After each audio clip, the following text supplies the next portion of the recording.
Gue Dani. Udah 1 tahunan gue kerja di startup. Gue seneng banget karena kantor ini mengusung konsep open space tanpa sekat.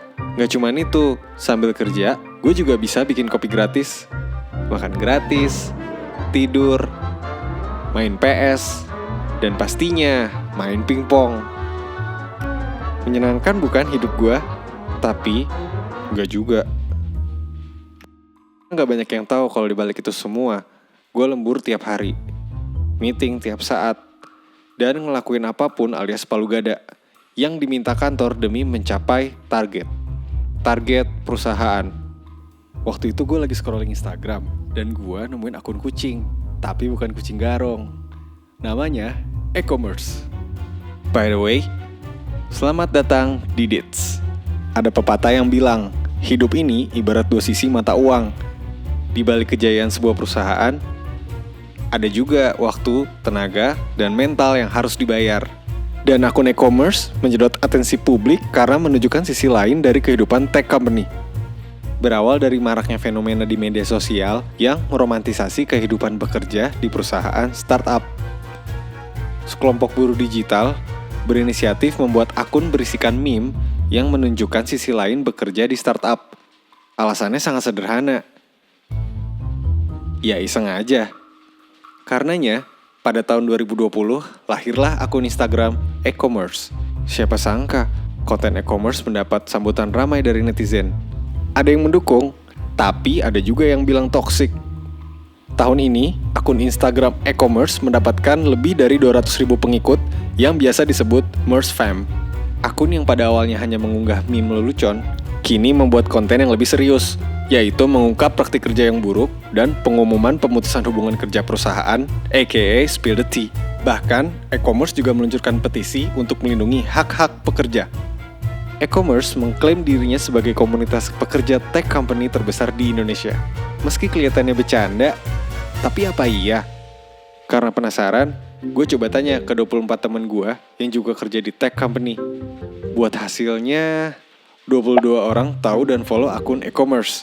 14 orang sering banget ngomongin akun e-commerce. Bahkan, ada 6 orang yang ngomongin e-commerce hingga ke obrolan formal di kantor.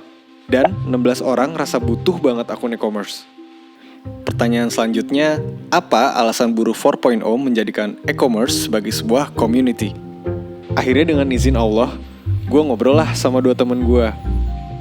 Baru pindah industri kan, dari agency terus ke startup. Terus temen gua yang udah berkecimpung di dunia ini lebih dulu bilang, the first thing you have to do itu follow si e-commerce, karena dia itu sangatlah update. E-commerce ini as a pionir nih, dia tuh mewadahi pekerja-pekerja tech ini untuk mendapatkan informasi terupdate, ibaratnya kayak gitu. Berarti nomor 1, updated. Bahkan portal berita zaman sekarang pun banyak yang mengutip dari akun Instagram maupun Twitternya e-commerce. Yang kedua, bukan kekeluargaan yang dibangun, tapi feels like community. Ya berguna buat kita gitu. Terus juga mereka mulai ngembangin kan, ya kayak media juga sih gitu. Jadi mereka mulai bikin podcast. Terus mereka juga ketika ada kondisi kemarin juga sempat bikin yang form wadah orang yang kena layoff. Terus juga mereka sering share promo code gitu. Jadi mungkin lama-kelamaan fungsi mereka itu no longer as a gossip account gitu, tapi more like into a community itself.